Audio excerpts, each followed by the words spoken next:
In Victorian England, accepting a marriage proposal meant surrendering basic freedoms. No more eating fish with a knife or sitting with your back to windows. Break these unspoken rules, and society would erase you completely. One misstep, wrong glove shade, improper greeting, meant slam doors forever. People would stop seeing you. Invitations would vanish. In a world where social ties meant survival, this was effectively a death sentence. So yes, if these tales help you sleep, hit subscribe. What time is it where you are? Drop your location and time below. When I see Californians listening at 3 p.m., I wonder, nap time. Alright, let's return to Victorian England. But first, get comfortable. I mean it. Fluff those pillows. Grab a blanket because where we're headed, you'll want coziness. Darkness fades as pale morning light seeps through heavy damask curtains. Your eyes flutter open to an ornate, papered ceiling, its delicate floral pattern barely visible in the dim glow. London, 1863. You're the eldest daughter of aristocracy. The first thing you notice isn't the light, it's the bone-deep chill. Your bedroom, despite being in Mayfair's wealthiest district, is freezing. Unlike your modern, climate-controlled sanctuary, Victorian homes were iceboxes. Even the rich couldn't escape winter's bite. Coal fires provided the only warmth, dying overnight.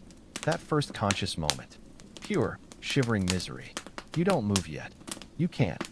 In elite households, propriety demanded you wait for your lady's maid to begin your day. Rising before her arrival? Unthinkable for a proper lady.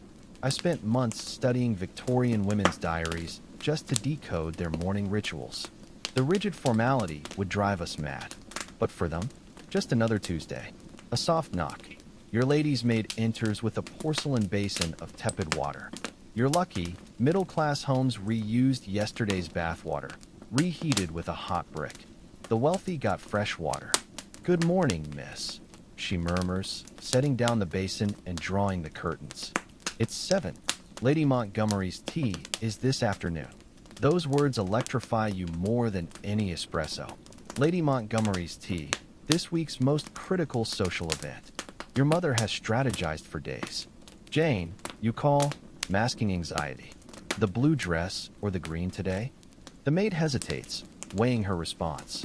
At 23, she's just 2 years older, but calloused hands and weary posture age her decades beyond you. "The blue, miss," she decides. Lady Montgomery mentioned green reminds her of illness last week. There it is. One wrong color could derail not just your afternoon, but potential matrimonial prospects. Because these social calls, they're carefully disguised marriage markets. Speaking of choreographed performances, Victorian dressing was an Olympic sport. Prepare for daily torture. First, the cotton chemise slips over your head. Next, knee-length drawers. Yes, Victorian underwear resembled crotchless shorts for bathroom logistics. Imagine managing that under layers. Not fun. Then comes the first torture device, the corset. Your maid positions it around your torso. You grip the bedpost, bracing as she pulls the laces. Imagine your lungs compressed by whalebone, ribs forced inward, spine realigned. The ideal Victorian waist, 18 inches. Impossible without brutal cinching. You take shallow breaths with each tug. "Tighter, miss," Jane asks, knowing today's call demands perfection. "Yes." You gasp, though your body screams no. Lady Montgomery will notice if I'm not properly cinched. Blood rushes to your face as the corset tightens. Many Victorian women fainted regularly, not from delicate sensibilities, but oxygen deprivation. Some developed deformed ribs and displaced organs, all for fashion's sake. Here's something wild. Medical textbooks from this era show how corsets rearranged women's insides. Livers shoved upward, intestines compressed, ribs permanently bent. The things we do for beauty, right? After the corset comes the crinoline, a steel-hooped cage creating that iconic bell silhouette. It weighs 7 pounds alone. Then petticoats for volume. Finally, the dress itself. Fully dressed, a Victorian woman carried 15 to 20 pounds of fabric daily. Seated at your vanity, Jane styles your hair. No easy feat.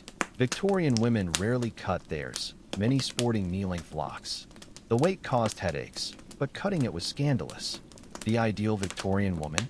Half human, half upholstery, padded, draped, and pinned into submission. As Jane secures the final pins, you notice her raw, cracked hands. No surprise, she woke at 4:30 a.m., lit fires, helped cook breakfast, polish silver, and must still appear immaculate to serve you. She'll work until you retire. 18-hour days for £16 yearly, about $1,800 today. Dressed and coiffed, your face washed with rose water. Makeup was for actresses and prostitutes, though many secretly wore it. It's breakfast time.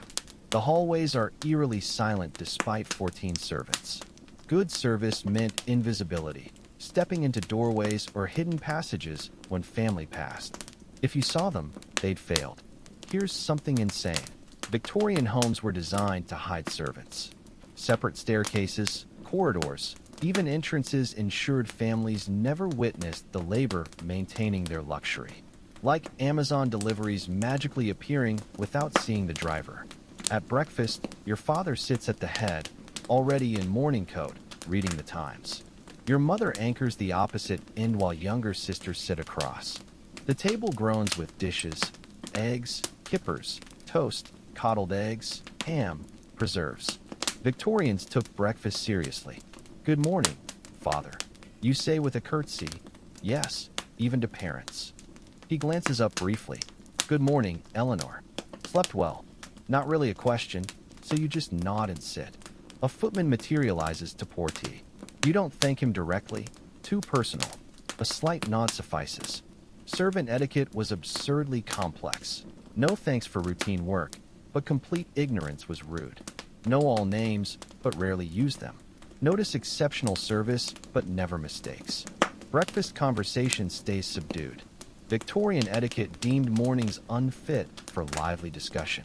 Father comments on news. Mother reminds everyone about Lady Montgomery's tea.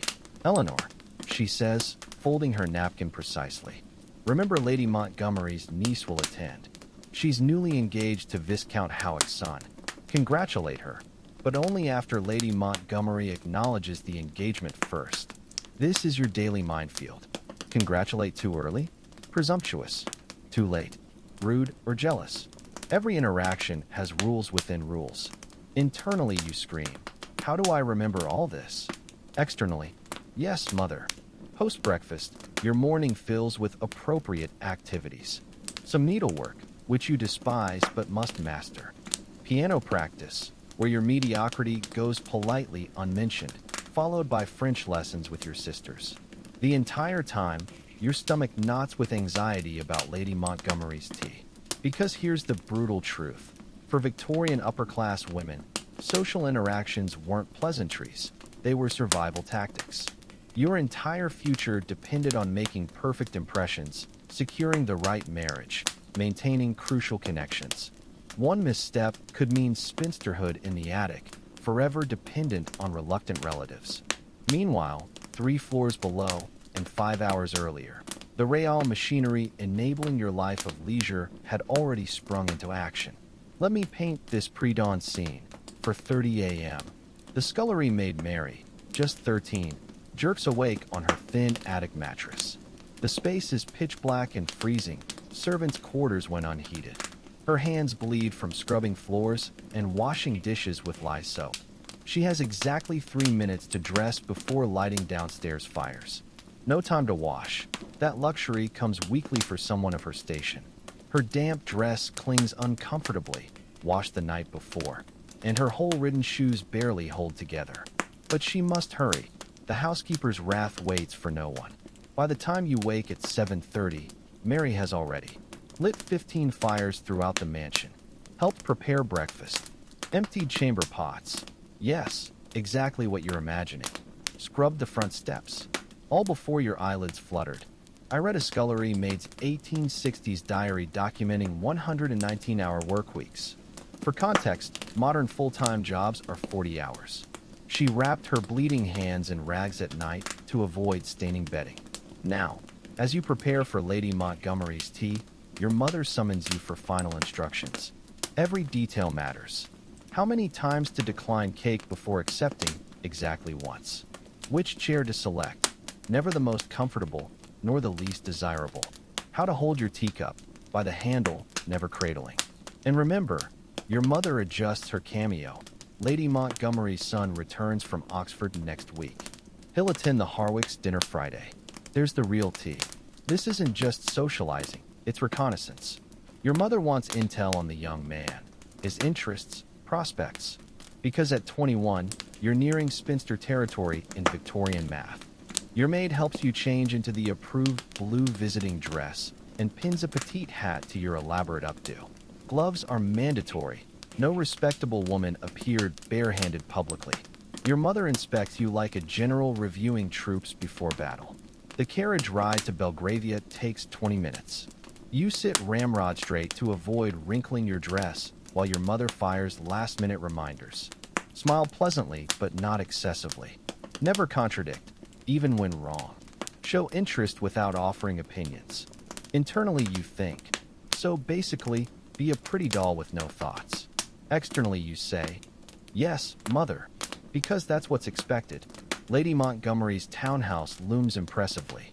A butler accepts your mother's calling card. These small engraved cards functioned as Victorian social media profiles, with paper quality and engraving-style broadcasting status. The drawing room already hums with ladies in afternoon finery, the air thick with perfume and murmured small talk. No politics/religion/money. Those topics could get you ejected. Lady Montgomery, a formidable 60-something, holds court like a queen.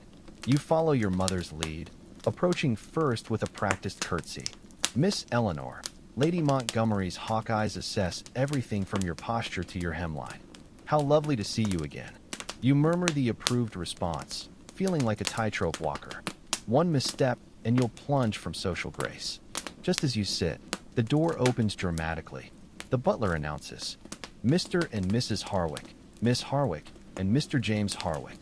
The room collectively inhales. James Harwick wasn't expected until next week. Your mother's slight eyebrow twitch betrays her surprise. The young man, entering behind his parents, stands tall with born-to-rule confidence. When his gaze briefly meets yours, suddenly the corset torture, the mind-numbing small talk, the endless strategic visits gain purpose. Because in Victorian England, this is how the game is played. The pieces are moving, the invisible rules set, and you're expected to perform flawlessly despite never receiving the full rulebook. How much of your true self will you sacrifice to win? And what happens if you lose? Unlike you, safe in your modern bed with tomorrow's freedom, this Victorian girl has no such luxury. Her entire future balances on a knife edge of propriety. As tea is served, you stir without clinking the spoon, cardinal sin. You accept the cake after exactly one refusal. Immediate acceptance looks greedy. All while hyper-aware of Mr. Harwick's presence across the room. The afternoon stretches on, a masquerade of meaningless chatter masking deadly serious social maneuvers. When you finally leave, your face aches from pleasant expressions, your ribs throb from the corset. But something new flickers. Perhaps the game is worth playing, judging by how often James' gaze drifted your way. In the carriage home, your mother already plans the next move in this elaborate chess match. Tomorrow brings new rules, new challenges. As London's gaslights flicker on, servants prepare evening duties while their employers ready for dinner parties.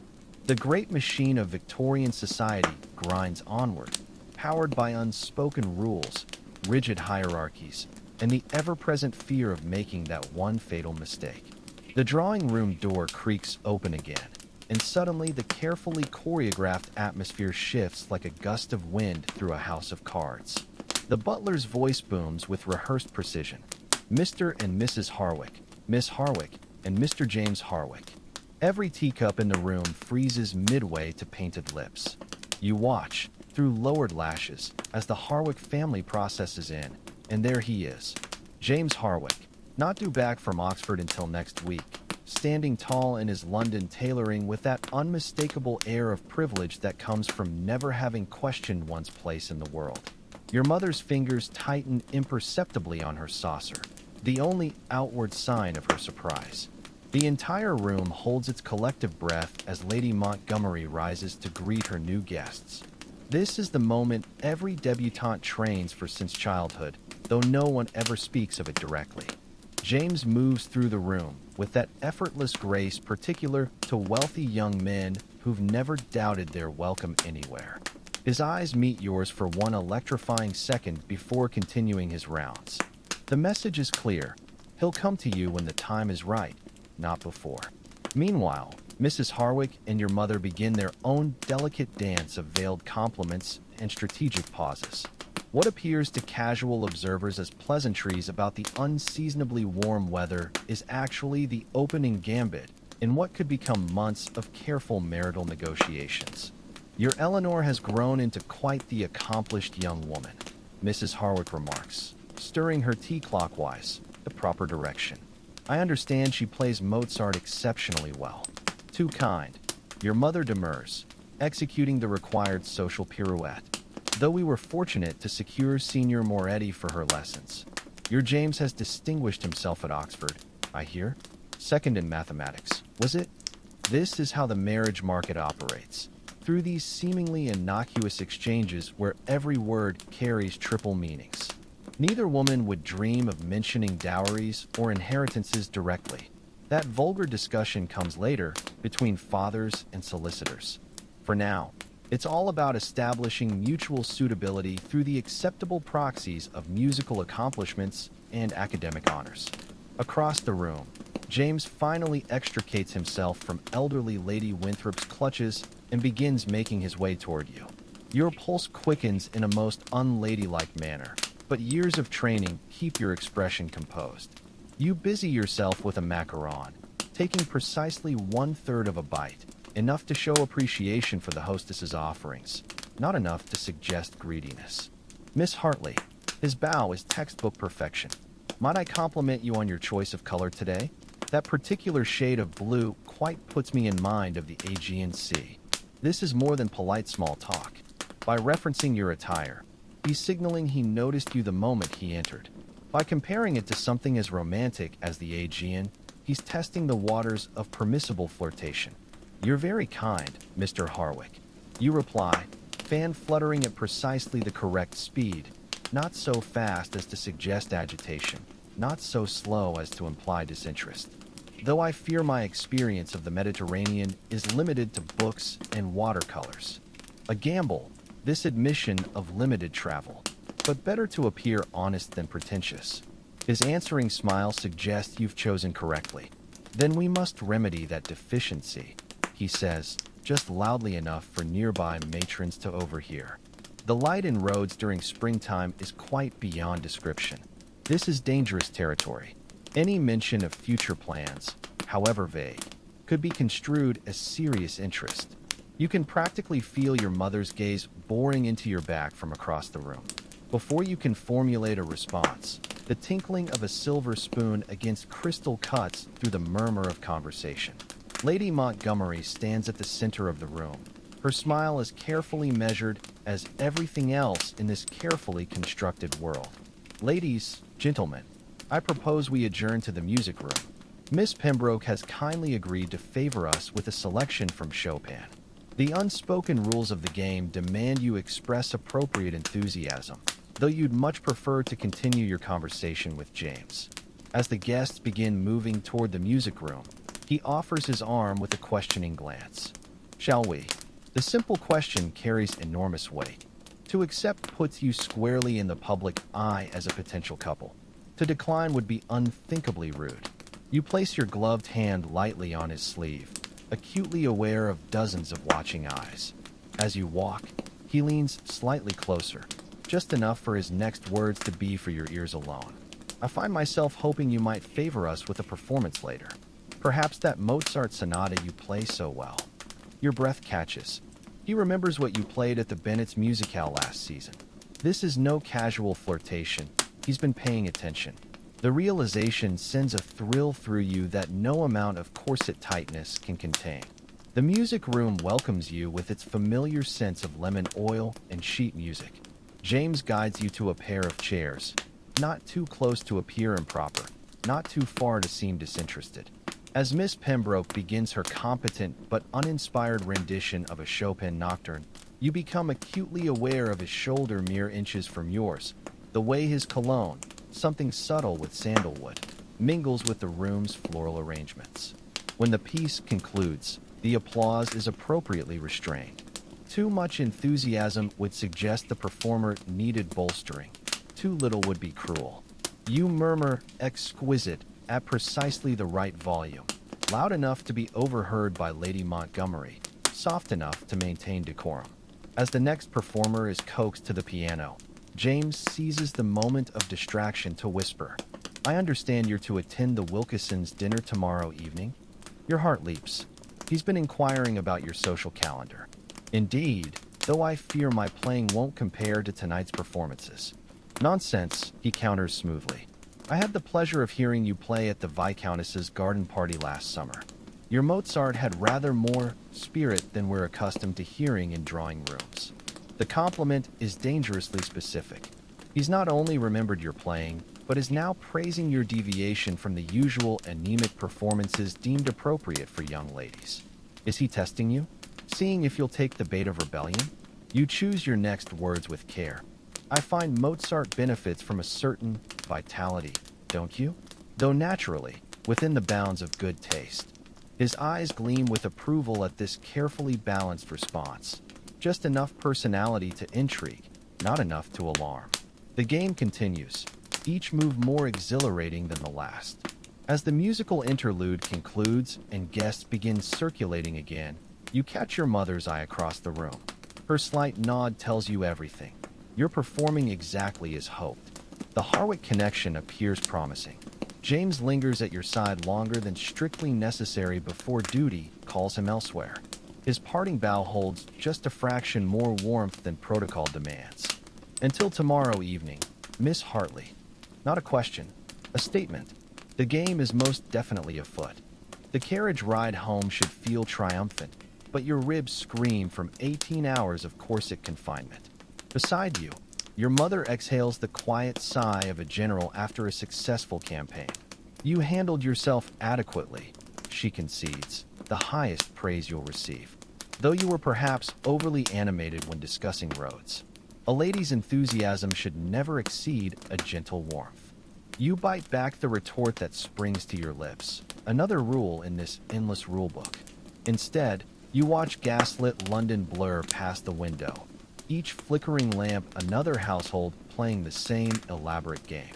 At home, Jane waits like a silent specter in your bedroom.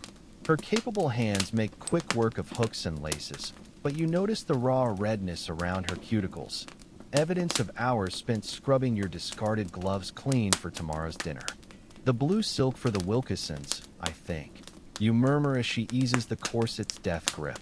With the pearl hair combs, Jane's reflection nods in the vanity mirror as she brushes out your hair with the mandated 100 strokes. An excellent choice, miss. Mr. Harwick complimented that shade particularly. You freeze. He did. Mrs. Harwick's ladies maid mentioned it in the servants' hall. Jane's tone remains carefully neutral, but the information crackles between you like static. Apparently, he instructed his valet to note the exact hue for future reference. This small revelation sends an illicit thrill through you. While you've been parsing James's every word for hidden meanings, the servant network has been tracking his unguarded moments, the real truth behind the social performance. Downstairs, your father pores over his state ledgers by firelight, the clink of his brandy glass marking time like a metronome. Upstairs, your sisters whisper behind their bedroom door, no doubt dissecting every detail you'd shared about the tea. And in the attic, Jane will collapse onto her narrow cot after ensuring every ribbon and button shines for tomorrow's continued performance. You press your forehead against the cold window pane, watching your breath fog the glass. Somewhere across Mayfair, James Harwick might be doing the same, though of course, no proper gentleman would admit to such romantic gestures. The game continues at dawn. Dawn arrives with the muted clatter of coal scuttles below stairs. You wake to Jane's quiet movements as she rebuilds the dying fire, her silhouette backlit by the first gray light creeping through the curtains. Your chocolate, miss, she murmurs, setting down the steaming cup with hands that still smell of polish from last night's frantic preparations. The rich aroma mixes with beeswax and starch, the signature scent of mornings when social survival hangs in the balance. You sip carefully, watching Jane lay out today's battle armor. The blue silk dinner dress, miraculously refreshed overnight, kid gloves bleached to perfection, and the pearl combs that caught the gaslight so becomingly last evening. Mrs. Harwick's maid mentioned something curious, Jane says casually while arranging your hairbrush and pins. Mr. James had his valet press 3 separate waistcoats this morning before settling on the ivory brocade. The chocolate turns sweet on your tongue. This is servant code for he's nervous too. The realization sends an unexpected warmth through you. Perhaps behind that polished Oxford demeanor beats a heart as uncertain as your own. Downstairs, breakfast unfolds with its usual restrained chaos. Your younger sisters giggle behind their napkins until Mother's quelling glance silences them. Father hides behind the Times, though you catch him peering over the edge when your mother mentions the Harwicks. The ivory brocade. Mother's teaspoon freezes mid-stir. How interesting. You nearly choke on your kipper. Of course, Jane reported the waistcoat intelligence directly to headquarters. The servant grapevine moves faster than telegraph wires in this house. Eleanor, Mother continues, dabbing her lips with surgical precision. We'll take the barouche tonight rather than the landau. The darker interior is more flattering to complexions by candlelight. Translation, we're upping our game. The barouche's deep green upholstery makes your eyes appear more emerald than hazel, a fact recorded in Mother's mental ledger of strategic advantages. As you ascend to the morning room for correspondence, the household springs into military precision around you. Footmen disappear with your gloves for last-minute whitening. The upstairs maid airs your evening cloak with lavender sachets. Even the cook sends up a tray of cucumber slices, not for eating, but for reducing any trace of tiredness around your eyes before tonight's performance. By afternoon, you're trapped in the drawing room practicing Mozart under Mother's hawk-eyed supervision. The andante movement, Eleanor. Again, and this time, try to appear as if you're enjoying it. Your fingers ache from hours of repetition, but you obediently begin once more. This sonata might as well be etched into your muscle memory by now, the same one James had complimented at Lady Montgomery's. As the final notes fade, Mother finally nods. Adequate. Though remember at the Wilkisons, you're not to play unless specifically invited. We don't want to appear eager. The clock strikes 4. Jane appears to help you change for afternoon callers, her capable hands transforming you from practice room drudge to polished society maiden in 30 flat minutes. When the first guests arrive promptly at past, you're the picture of composed elegance, back straight but not rigid, smile pleasant but not effusive, pouring tea with just the right amount of wrist curvature to show off your mother's cameo bracelet to best advantage. Mrs. Fitzwilliam's sharp eyes miss nothing. My dear, that color becomes you enormously. Quite put me in mind of Lady Montgomery's hydrangeas last season. You catch the coded message. I know where you wore this yesterday, and I approve the connection. The intricate web of social alliances tightens around you with each carefully chosen compliment. As the last caller departs, Jane materializes to begin the elaborate evening toilette. The next 3 hours pass in a scented blur of curling tongs, tightly laced corsets, and endless tiny buttons. When she finally turns you toward the mirror, a stranger stares back, every hair in place, every inch of skin glowing with careful preparation, the blue silk cascading in artful folds. Mr. Harwick won't know what struck him, Jane murmurs, adjusting one final pearl comb. You swallow hard. That's precisely what terrifies you.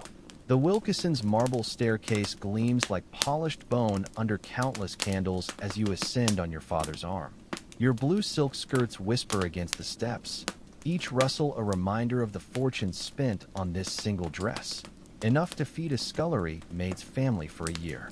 Breathe, Eleanor, Mother murmurs behind you, her gloved hand briefly pressing the small of your back. The scent of her lavender water mixes with beeswax and hothouse flowers flooding the entrance hall. The butler's voice booms. Lord and Lady Hartley. Miss Eleanor Hartley. Every head turns with calculated casualness. You feel the collective gaze like sunlight through a magnifying glass, scrutinizing your posture, your pallor, the precise shade of your gloves. Then, like a compass needle finding north, your eyes lock with James's across the room. He stands near the grand piano, resplendent in that ivory brocade waistcoat Jane had mentioned. The candlelight catches gold threads woven through the fabric, making him appear dipped in honey. When he smiles, tiny creases form at the corners of his eyes, the first real imperfection you've noticed about him. Miss Hartley. He materializes at your side with a bow. You've outdone Hydra herself. I'm certain that gown was blue when we last met, yet now it appears the exact green of Aegean shallows. The compliment is outrageous, not just for comparing you to a mythical monster, but for publicly referencing your previous conversation. Your mother's approving blink tells you he's crossed some invisible threshold of serious interest. Dinner is a gauntlet of silver service and hidden tests. You nibble asparagus with precisely the right amount of fingertip delicacy. Discuss Mr. Ruskin's latest lecture without appearing too intellectual. Laugh at Lord Wilkinson's tedious hunting story exactly once, a soft chuckle, never a guffaw. All while maintaining excruciating posture and pretending not to notice James's knee occasionally brushing your skirts under the table. When the ladies withdraw for tea, Mrs. Harwick maneuvers you toward a secluded alcove. "My dear," she says, adjusting her shawl with studied casualness. "James tells me you're fond of Tennyson. Which is your favorite poem?" This is no idle question. A lady of shallot enthusiast might indicate dangerous romanticism.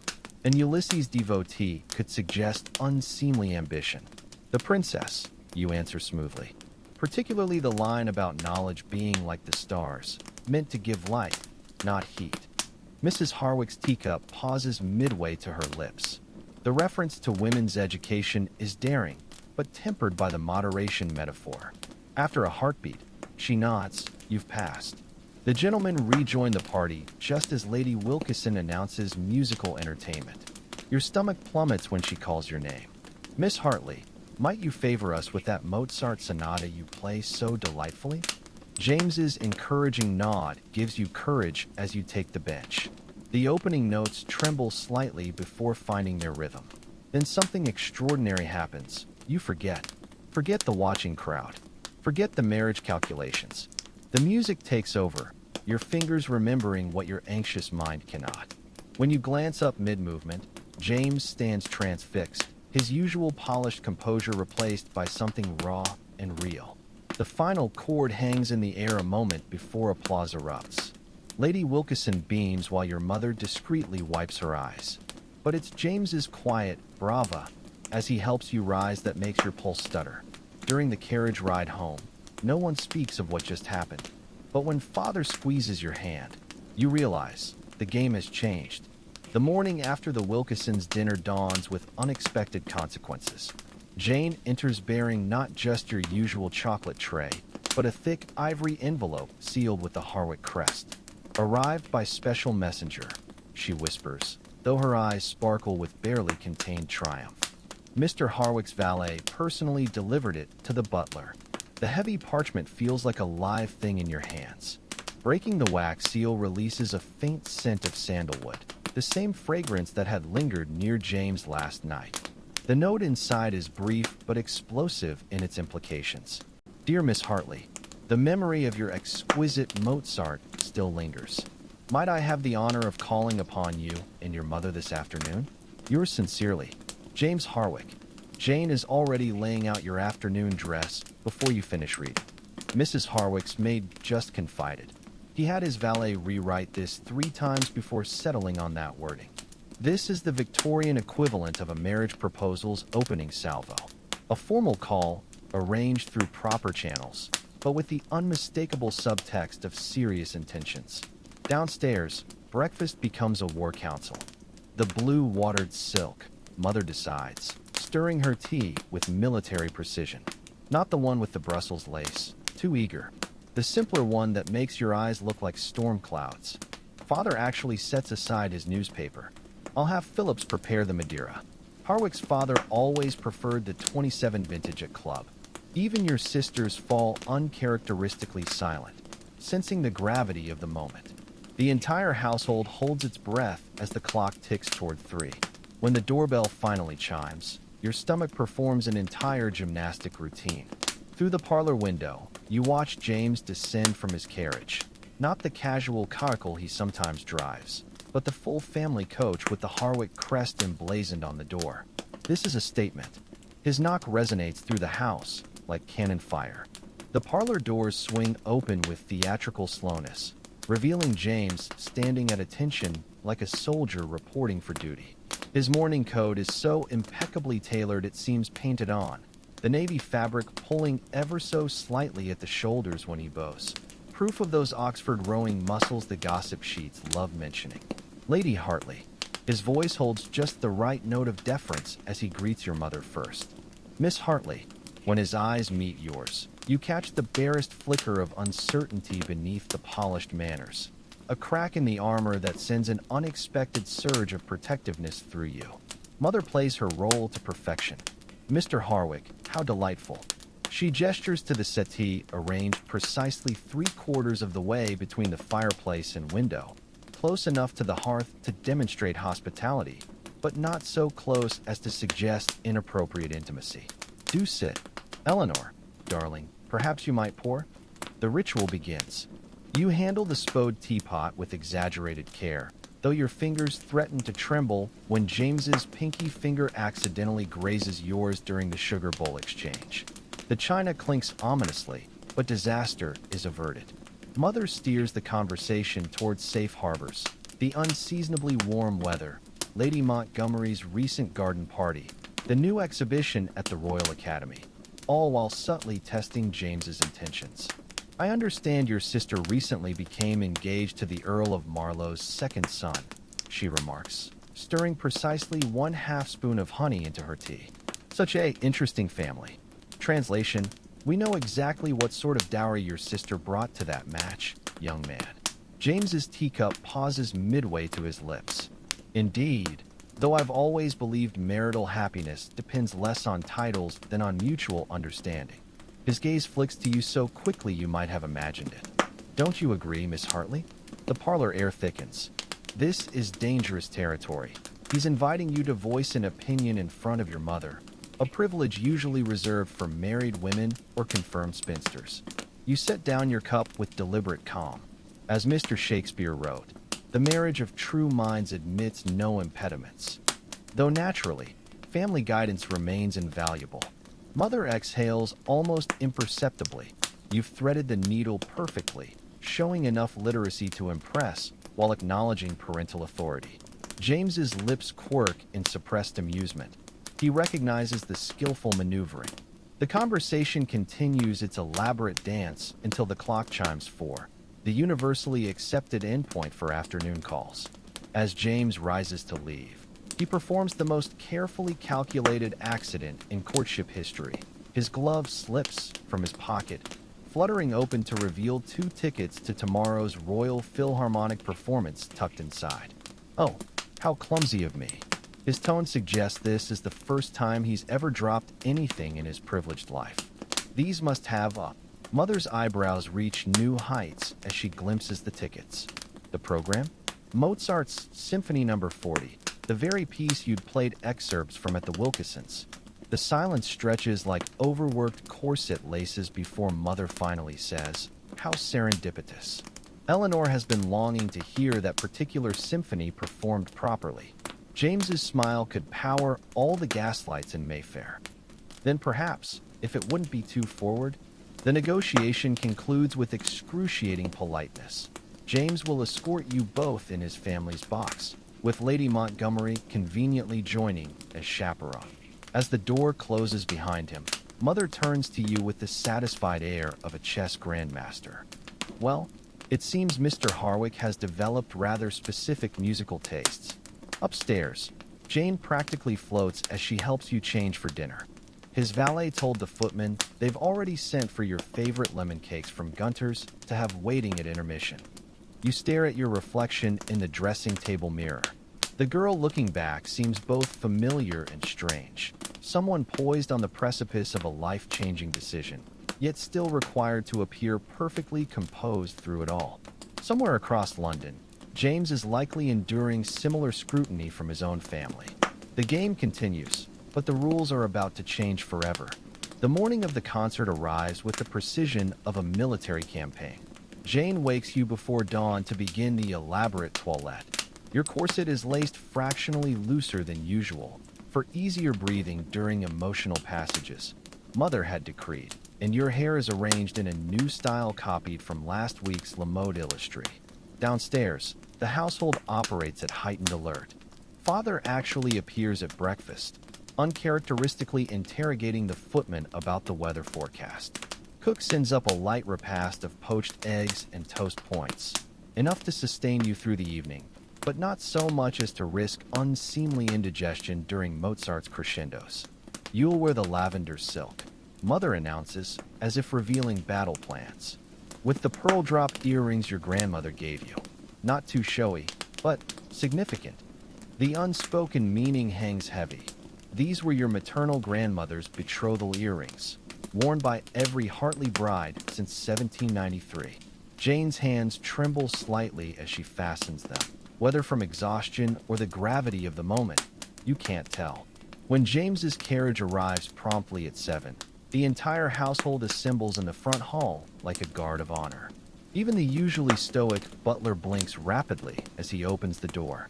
James stands framed in the doorway, his black evening clothes making him appear carved from shadow and moonlight. The white gardenia pinned to his lapel releases a heady fragrance. Not the traditional rose, but your favorite bloom. How had he known? Miss Hartley. His bow is deeper than protocol demands, his gaze lingering a heartbeat too long on the pearl drops at your ears. You look. For the first time since you've known him, words seem to fail. The carriage ride passes in a haze of sandalwood and anticipation. Lady Montgomery, resplendent in puce taffeta, dominates the conversation with pointed remarks about the importance of musical taste and marital compatibility. You stare fixedly at your gloves, grateful for the dim lighting masking your blush. The concert hall overwhelms the senses, a cathedral of gilded moldings and velvet drapes, buzzing with the creme de la creme of London society. Every opera glass in the Harwick family's private box seems trained on you as James guides you to the front row seat. Look, he murmurs, pointing discreetly to the program. The symphony's second movement, the one you'd played at the Wilkinsons, is marked with a tiny asterisk. In the margin, someone, undoubtedly James, has scribbled as lovely as your interpretation, though lacking your particular grace. The orchestra begins, and something extraordinary happens. As the familiar notes swell, you feel James's pinky finger tentatively brush yours where your hands rest on the armrest. A scandalous liberty, except his glove is positioned so strategically that no one in neighboring boxes could possibly witness the contact. During intermission, the parade begins. First, Mrs. Harwick, examining you like a rare botanical specimen while praising your uncommon musical sensitivity. Then Lord Montgomery, winking outrageously as he toasts your health with smuggled champagne. Even Lady Pembroke, who famously never approves of anyone, remarks on how becomingly the lavender complements your complexion. By the finale, the entire theater seems aware something momentous is unfolding in Box 5. When the last note fades, James turns to you with uncharacteristic intensity. Might we take some air on the terrace before departing? The question is technically directed at your mother, but his eyes never leave yours. Lady Montgomery answers before your mother can. What a capital idea. The night is uncommonly fine for May. The moonlit terrace offers a brief respite from prying eyes. James steers you toward a secluded alcove where potted orange trees provide nominal privacy. Eleanor, he begins, a shocking breach of protocol, using your Christian name unchaperoned. His hands, usually so steady, fumble with something in his coat pocket. I know this isn't how these things are typically done, but after hearing you play, from his pocket emerges not the expected jewelry case, but a small, leather-bound book, a first edition of Tennyson's poems, the very volume you quoted during your pivotal tea with his mother. The spine falls open to a marked page. The princess, your favorite. I thought perhaps, he says, uncharacteristically hesitant, we might read it together. Properly, without having to parse every word for hidden meanings. The implication steals your breath more effectively than any corset. He's offering not just marriage, but the vanishingly rare promise of genuine companionship behind closed doors. When you finally rejoin the others, your mother takes one look at your face and discreetly squeezes your hand. The carriage ride home passes in uncharacteristic silence. Even Lady Montgomery seems to understand some moments transcend social chatter. Back in your bedroom, Jane helps you undress with unusual gentleness, carefully placing the pearl earrings in their velvet case for the next Hartley bride. As she brushes out your hair, you catch her knowing smile in the mirror. His valet says Mr. Harwick's already written to his solicitor about settlements, she whispers, and ordered 6 new waistcoats in shades of lavender and blue. You press trembling fingers to your lips. The game isn't over, not by any means. But perhaps, just perhaps, you've won something more valuable than social triumph. 3 days of unbearable suspense pass before the formalities begin.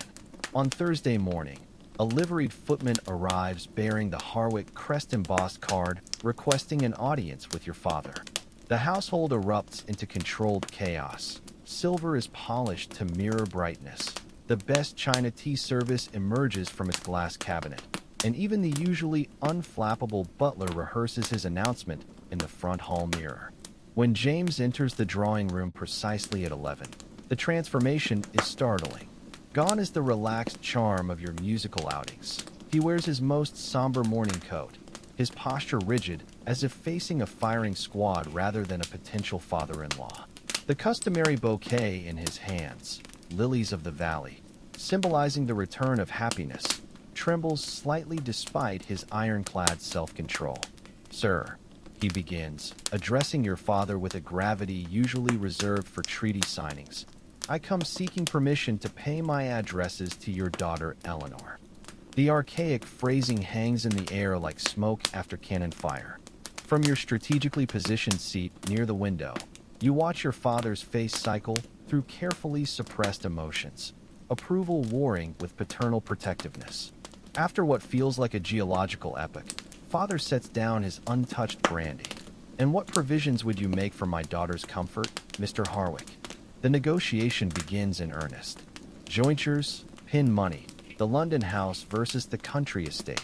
Your future reduced to columns of figures and acreage. James answers each query with surprising economic acumen for someone who's never wanted for anything. When father mentions your fondness for Italian opera, James immediately offers, I've already secured box seats at Her Majesty's for next season, and should Eleanor wish it, we might winter in Florence when circumstances permit.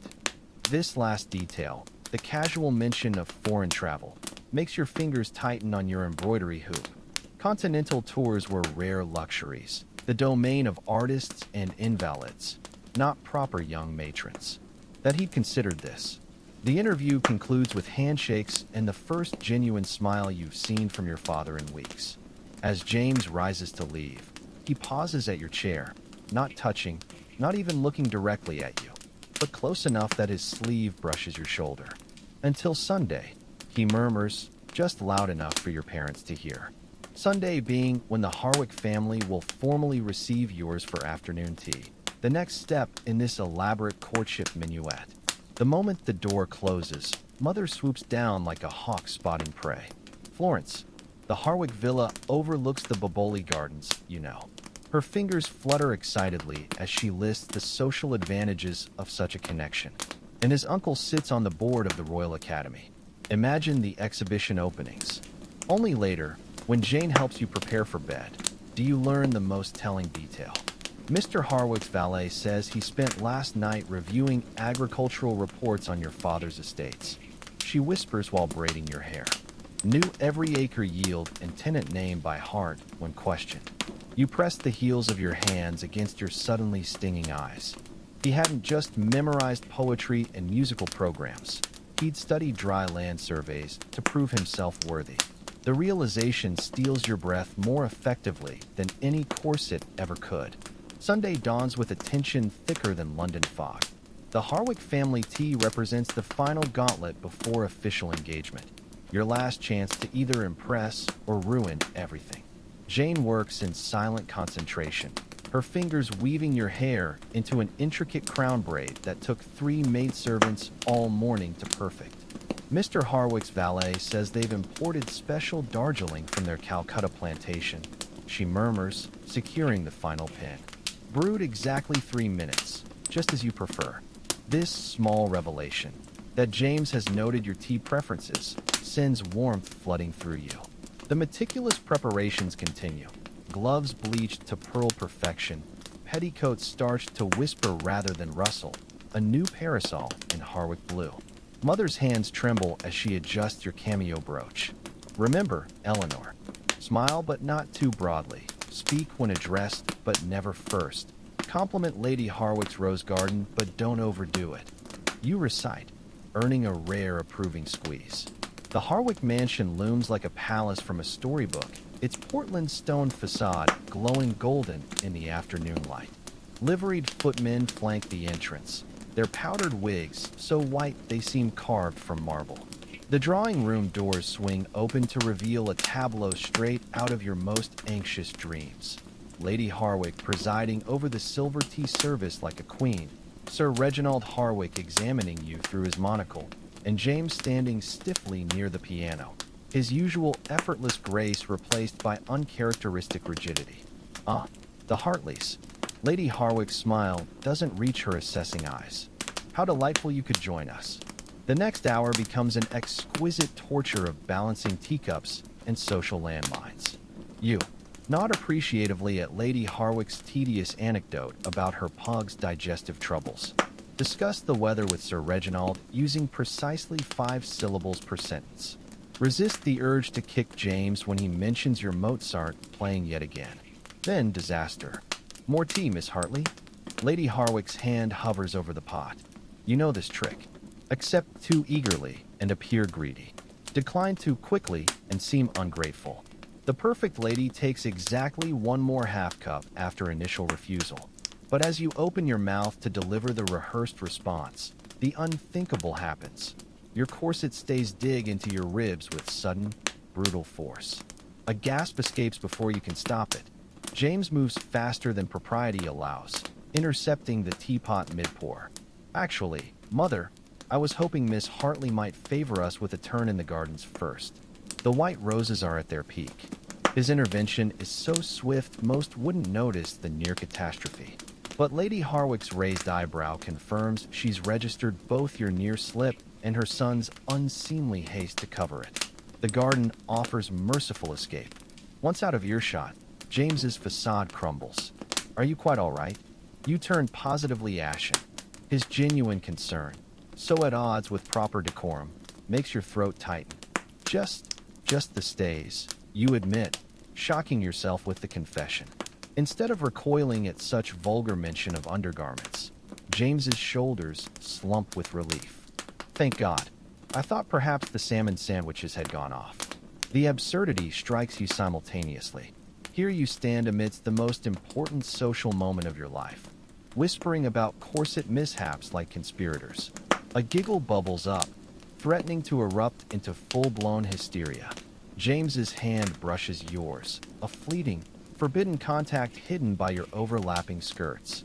Steady on, Miss Hartley.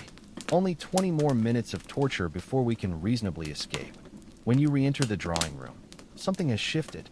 Lady Harwick's gaze lingers on her son's unusually animated expression, then on your still flushed cheeks. Her next words drop like a judge's gavel. James tells me you're fond of botany, Miss Hartley. We've just acquired some rare orchids from our salon plantation. Perhaps you'd care to see our conservatory? This isn't just politeness, it's surrender. The final test passed. As you follow her through the French doors, you catch James's reflection in a gilded mirror. His usually impeccable posture has collapsed into the armchair, his face alight with triumph. The game, it seems, is finally won. The conservatory's humid air wraps around you like a second skin as Lady Harwick leads the way past towering ferns.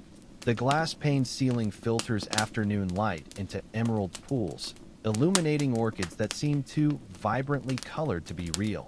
Fuchsia petals edged in gold, blossoms shaped like exotic birds mid-flight. "These are from our salon estate," Lady Harwick remarks, her fingers brushing a delicate white bloom. "James had them shipped special last month. Quite extravagant for mere decoration, don't you think?" The unspoken question hangs between you. Are you worth such extravagance? You bend to examine the nearest plant, buying time. The scent, something between vanilla and ripe peaches, fills your nostrils. How ingenious of Mr. Harwick to have them arrive precisely at flowering time, you observe. Most orchids would have wilted during transport. Lady Harwick's penciled eyebrows lift. This wasn't the expected response, gushing praise or feigned ignorance. Your genuine botanical knowledge, gleaned from hours studying your father's horticultural journals when you should have been embroidering, has thrown her off balance. Indeed, she concedes after a telling pause. My son has always been meticulous in his planning. The double meaning isn't lost on you. This entire courtship, the chance meetings, the musical interludes, even this conservatory visit, has been orchestrated with military precision. The realization should unsettle you, but instead sends an unexpected thrill through your veins. He planned for you. As if summoned by your thoughts, James appears in the doorway, his silhouette haloed by sunlight. "Mother, Father requests your opinion on that." His eyes find yours, and the rehearsed excuse dies on his lips. Lady Harwick sighs, the long-suffering sound of mothers throughout history recognizing when they've been outmaneuvered.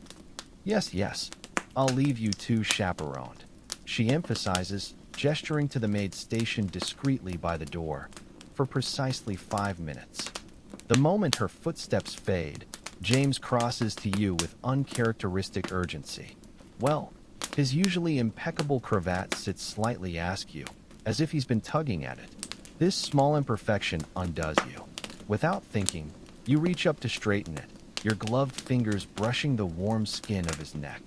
"You were magnificent," he murmurs, covering your hand with his own before you can withdraw. When you mention the flowering cycles, Mother's face. A boyish grin transforms his usually composed features. She prepared for simpering or ignorance, not actual intelligence. The maid coughs discreetly, reminding you both of propriety. James steps back, but his eyes remain locked on yours. It's done then. The announcement will run in Tuesday's Times. The world tilts slightly. After months of maneuvering, the prize is won. You should feel triumphant. Instead, an unexpected melancholy creeps in, the strange grief that comes when a long-anticipated moment finally arrives. James seems to understand. His voice drops to a whisper. "This changes nothing, really. We've still all of London to conquer together." He reaches into his breast pocket, producing a single gardenia, the same variety he'd worn at the concert. "For your collection." As you press the bloom to your nose, the maid announces the 5 minutes have elapsed. James executes a perfect bow, every inch the proper gentleman again. But the wink he steals as he straightens belongs entirely to the man who smuggled orchids across oceans just to impress you. Back in the drawing room, the atmosphere has shifted. Lady Harwick actually smiles as she pours your tea, while Sir Reginald engages your father in unusually animated discussion about hothouse cultivation. Only your mother remains watchful, her sharp eyes missing nothing as James resumes his position by the mantel, though now he stands at ease, one hand casually resting near the miniature portrait of you that will soon take its place among the Harwick ancestors. The game isn't over, you realize as the carriage rolls homeward. It's simply entering a new, far more interesting phase. The morning of the announcement arrives with the weight of history. Dawn's first light finds Jane already bustling about your chamber, her usual efficiency tinged with uncharacteristic sentimentality. She lays out the morning dress you'll wear when the world officially knows you as James Harwick's intended, a soft blue silk with delicate ivory piping, chosen specifically to complement the engagement ring currently locked in your father's safe. Mr. Harwick's valet says he's been awake since 4. Jane confides as she arranges your hair in the simpler style befitting an engaged woman rather than a debutante. Had his entire wardrobe rearranged 3 times before settling on the dove gray waistcoat. You press your palms flat against the dressing table to still their trembling. Today's Times will carry the formal notice, unleashing a torrent of morning callers and congratulatory notes. The thought makes your stomach swoop like a poorly executed piano arpeggio. Downstairs, breakfast is a hushed affair. Even your usually boisterous sisters speak in reverent tones, as if normal conversation might shatter the fragile new reality. Father keeps glancing at the clock, awaiting the paper's delivery with more anticipation than he's shown for parliamentary debates in years. When the butler finally enters bearing the crisp newspaper, the entire household holds its breath. There, nestled between shipping announcements and bankruptcy notices, glows the simple declaration. A marriage is arranged between James Alexander Harwick, eldest son of Sir Reginald Harwick of Mayfair, and Eleanor Rose Hartley, daughter of Lord and Lady Hartley of Belgravia. Mother actually sniffles into her handkerchief, the first display of unguarded emotion you've witnessed from her since childhood. Father clears his throat several times before managing, "Well, that's that then." The doorbell begins ringing before you've finished your tea. First comes Lady Montgomery, resplendent in puce taffeta and bearing an ornate silver card case. "For your future calling cards, my dear." Then the Pembroke sisters arrive in matching lavender, twittering about wedding trousseaus. By noon, the receiving room overflows with floral tributes. Hothouse roses, exotic orchids, even an ambitious palm tree that nearly blocks the doorway. Amidst the chaos, a familiar handwriting catches your eye. The note tucked between 2 perfect gardenias reads simply, "Our next movement begins. 2 o'clock in the square. J." At precisely 1:55, you convince Jane to help you sneak out through the servants' entrance.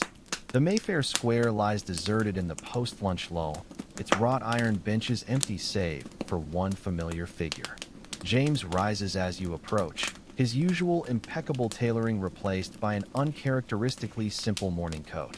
No gloves, no cane, just a man waiting for his beloved in dappled sunlight.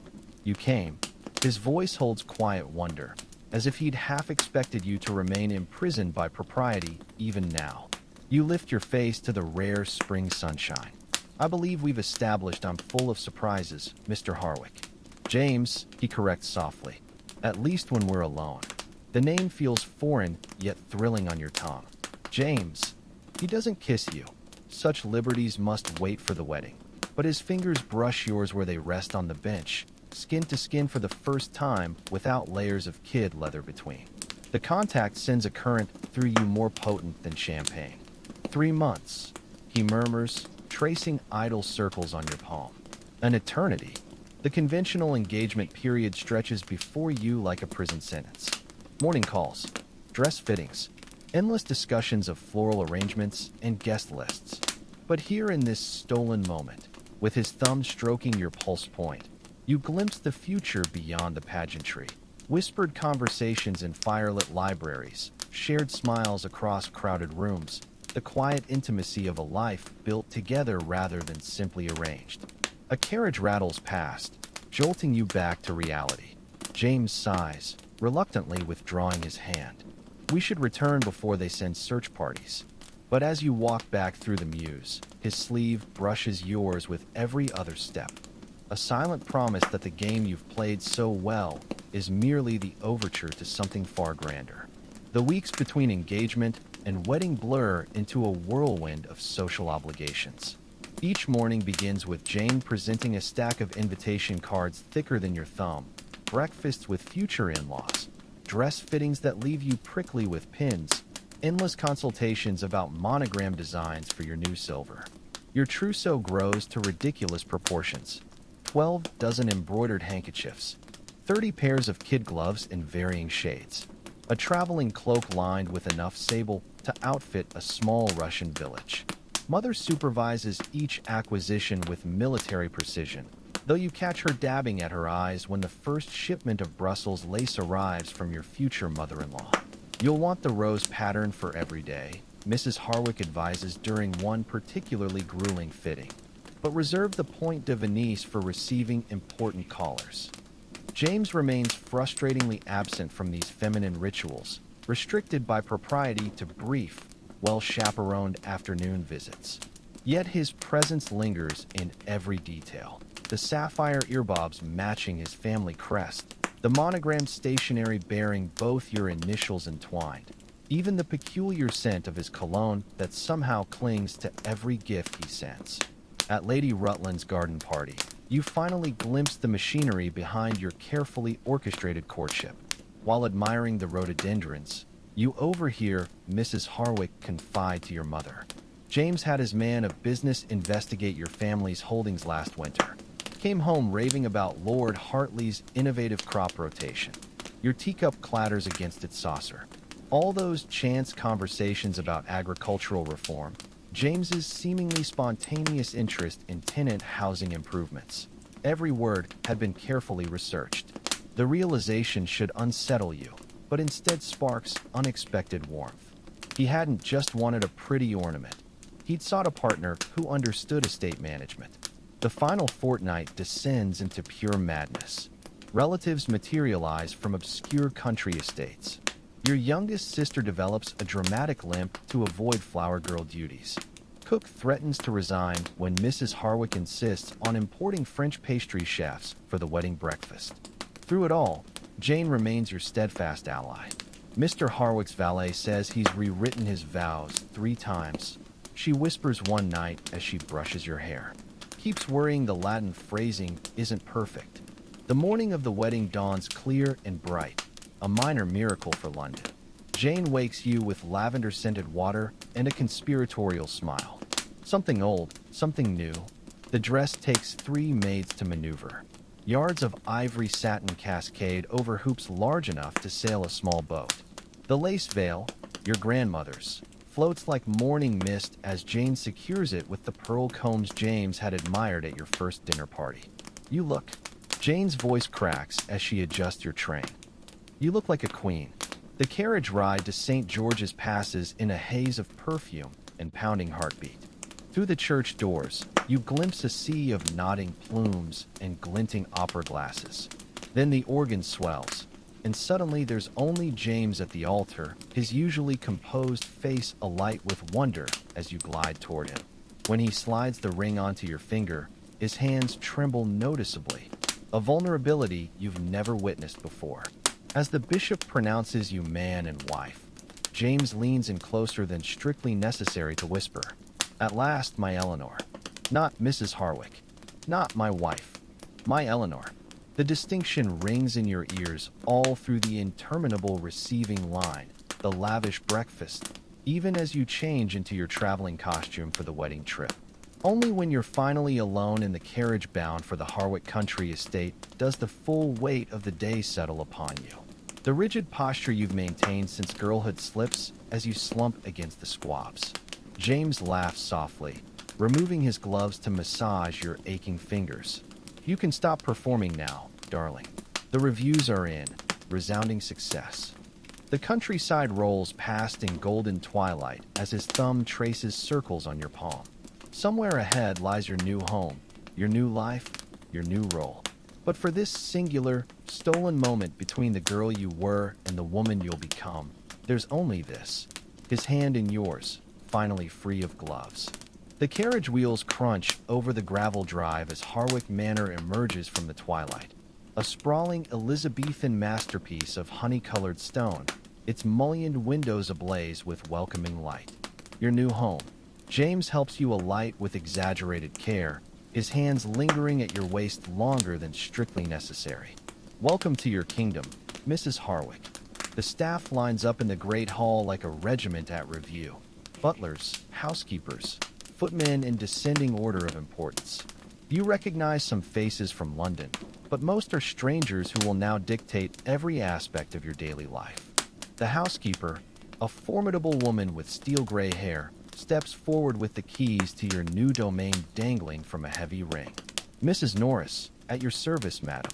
Her curtsy is perfectly measured, respectful without being obsequious. The masters had the blue suite prepared for you.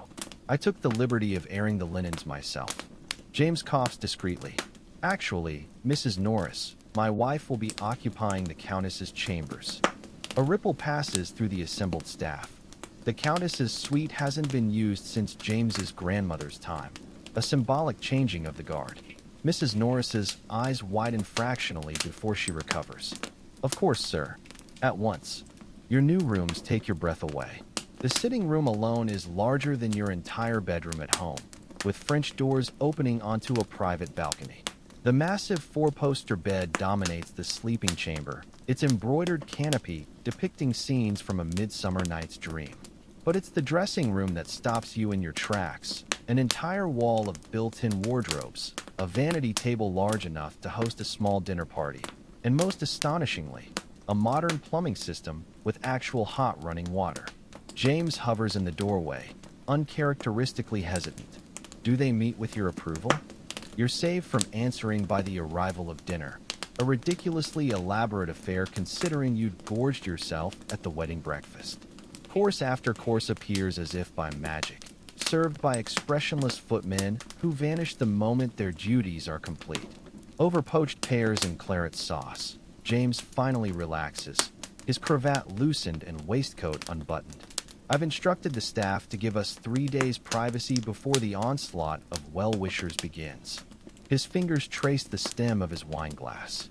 I thought perhaps you'd like time to acclimate. The unspoken meaning hangs between you. 3 days to navigate the uncharted waters of marital intimacy without prying eyes. Your face flames at the implication, but James merely reaches across the table to cover your hand with his. There's no rush, Eleanor. We have lifetimes to learn each other. Later, when Mrs. Norris has helped you into your nightgown, a frothy confection of Belgian lace that made even the stoic housekeeper blush, you find James waiting by the fireplace in his dressing gown, 2 glasses of amber liquid in hand. Brandy, he explains, handing you one. For courage. You take a sip, coughing as the liquor burns its way down your throat. James laughs, that unguarded boyish laugh you're still getting accustomed to, and moves to stand behind you, his hands resting lightly on your shoulders. Look, he murmurs, pointing to the canopy above the bed. Do you recognize them? Peering closer, you realize the embroidered scenes aren't random Shakespearean vignettes. They're moments from your courtship. There, the musicale where you first played Mozart for him. There, the conservatory where he'd first dared use your Christian name. And in the center panel, 2 figures walking hand in hand through a garden that looks suspiciously like the Harwick Square where you'd stolen your first unchaperoned moment. You had this made? James's arms slip around your waist, his chin resting on your shoulder. I commissioned it the day after our engagement. The seamstresses have been working in shifts. The magnitude of the gesture overwhelms you, not just the expense, though that alone would feed a dozen families for a year, but the thoughtfulness, the attention to detail. He'd memorialized your love story in silk thread before it had even properly begun. Turning in his arms, you press your face against his chest, breathing in the familiar sandalwood scent now mingled with brandy and wood smoke. His heartbeat thrums steady beneath your cheek, a counterpoint to your own racing pulse. Somewhere in the house, a clock chimes midnight. The first day of your new life begins.